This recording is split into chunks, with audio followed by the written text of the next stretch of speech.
Hello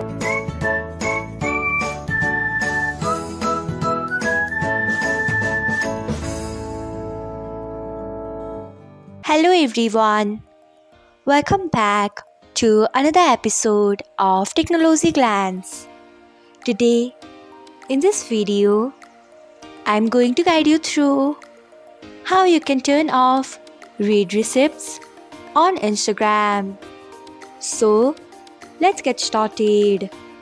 Firstly, open Instagram app in your device. Then tap on profile icon. Next, tap on three lines icon. After that, tap on settings and privacy. Then scroll until you find message and story replies. Then tap on it. After that, you can see the option of show read receipts. Tap on it. Next, you can see the option of read receipts. Turn off it by tapping on it.